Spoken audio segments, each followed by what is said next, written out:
యాలకులు, మిరియాలు, లవంగాలు వంటి పంటలు కేవలం మన దేశంలోని కేరళ రాష్ట్రం, ఆ చుట్టుపక్కల పరిసర ప్రాంతాల్లోనే పండిస్తారు. వీటికి ప్రపంచంలో ఎక్కడైనా భారీ డిమాండ్ ఉంటుంది. అందుకే కేంద్ర ప్రభుత్వం కేరళలోని ఇడుక్కి ప్రాంతంలోనే స్పైసెస్ బోర్డుని ఏర్పాటు చేసింది. ఇక్కడ ముఖ్యంగా యాలకులను విదేశాలకు ఎగుమతి చేసేందుకు గ్రేడింగ్ నిర్వహిస్తారు. వాటి సైజుని బట్టి ఈ గ్రేడింగ్ జరుగుతుంది. ఎక్కువ పొడవు ఉన్నటువంటి యాలకులను విదేశాలకు పంపుతారు. అయితే విదేశాలకు ఎగుమతి రిజెక్ట్ అయినటువంటి సరుకును దేశీయంగా విక్రయించుకోవచ్చు.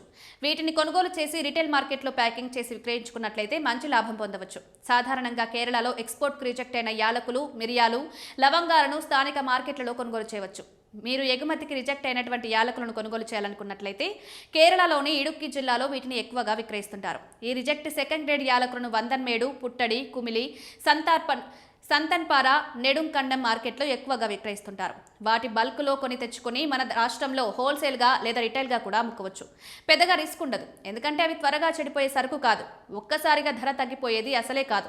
సాధారణంగా సెకండ్ గ్రేడ్ యాలకుల ధర 1 కేజీ 1800 నుంచి 2000 రూపాయల వరకు ఉంటుంది.